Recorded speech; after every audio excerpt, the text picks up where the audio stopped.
আমি যখন ছোট ছিলাম খেলতে যেতাম মেঘের দলে। একদিন এক মেঘবালিকা প্রশ্ন করল কৌতূহলে, এই ছেলেটা নাম কি রে তোর? আমি বললাম ফুসমন্তর।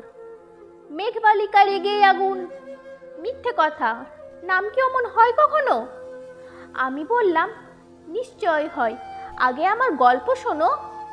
সে বলল, শুনবো না যা, সেই তো রানী সেই তো রাজা, সেই তো একই ঢাল তরোয়াল, সেই তো একই রাজার কুমার পক্ষীরাজে, শুনবো না আর, ওসব বাজে।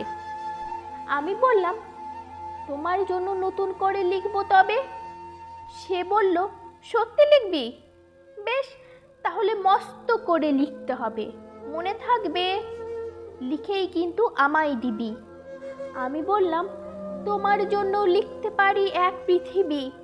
লিখতে লিখতে লেখা যখন সবে মাত্র 2-4 পাতা, হঠাৎ তখন ভূত চাপলো আমার মাথায়। খুঁজতে খুঁজতে চলে গেলাম ছোটবেলায় মেঘের মাঠে। গিয়েই দেখি চেনা মুখ তো একটিও নেই এ তল্লাটে। একজনকে মনে হলো ওরই মধ্যে অন্যরকম। এগিয়ে গিয়ে বলি তাকেই, তুমি কি সেই মেঘবালিকা, তুমি কি সেই? সে বলেছে, মনে তো নেই, আমারও সব মনে তো নেই। আমি বললাম, তুমি আমায় লেখার কথা বলেছিলে? সে বলল, সঙ্গে আছে, ভাসিয়ে দাও গায়ের ঝিলে। আর হ্যাঁ শোনো, এখন আমি মেঘ নই আর, সবাই এখন বৃষ্টি বলে ডাকি আমায়। বলেই হঠাৎ এক পশলাই চুল থেকে নখ আমায় পুরো ভিজিয়ে দিয়ে অন্য অন্য বৃষ্টি বাদল সঙ্গে নিয়ে মিলিয়ে গেল খরস্রোতায়, মিলিয়ে গেল দূরে কোথাও, দূরে দূরে। বৃষ্টি বলে ডাকে আমায়, বৃষ্টি বলে ডাকে আমায়। আপন মনে বলতে বলতে আমি কেবল বসে রইলাম। ভিজে 100 কাপড় জামাই গাছের তলায় বসে রইলাম। বৃষ্টি নাকি মেঘের জন্য, এমন সময় অন্য একটি বৃষ্টি আমায় চিনতে পেরে বলল, তাতে মন খারাপের কি হয়েছে, যাও ফিরে যাও, লেখো আবার। এখন পুরো বর্ষা চলছে, তাই আমরা সবাই এখন নানান দেশে ভীষণ ব্যস্ত। তুমিও যাও, মন দাও সে তোমার কাজে। বর্ষা থেকেই ফিরে আমরা নিজেই যাব তোমার কাছে।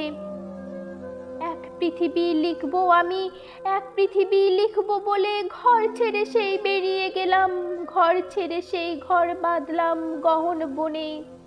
সঙ্গী শুধুই কাগজ কলম, একাই থাকবো, একাই দুটো ফুটিয়ে খাবো। 2-1 মুঠো ধুলো বালি যখন যারা আসবে মনে, তাদের লিখবো, লিখেই যাব। এক পৃথিবীর 100 রকম স্বপ্ন দেখার সাধ্য থাকবে যে রূপকথার, সেই রূপকথা আমার একার। ঘাড় গুজে দিন লিখতে লিখতে, ঘাড় গুজে রাত লিখতে লিখতে, মুছছে দিন মুছছে রাত। যখন আমার লেখবার হাত অসাড় হলো, মনে পড়লো সাল কি তারিখ, বছর কি মাস, সেসব হিসেব আর ধরিনি লেখার দিকে। তাকিয়ে দেখি এক পৃথিবী লিখবো বলে একটা খাতাও শেষ করিনি। সঙ্গে সঙ্গে ঝমঝমিয়ে বৃষ্টি এলো খাতার উপর, আজীবনের লেখার উপর। বৃষ্টি এলো এই অরণ্যে, বাইরে তখন গাছের নিচে নাচছে ময়ূর আনন্দিত। এ গাছ ও গাছ উড়ছে পাখি, বলছে পাখি এই অরণ্যে কবির জন্য আমরা থাকি।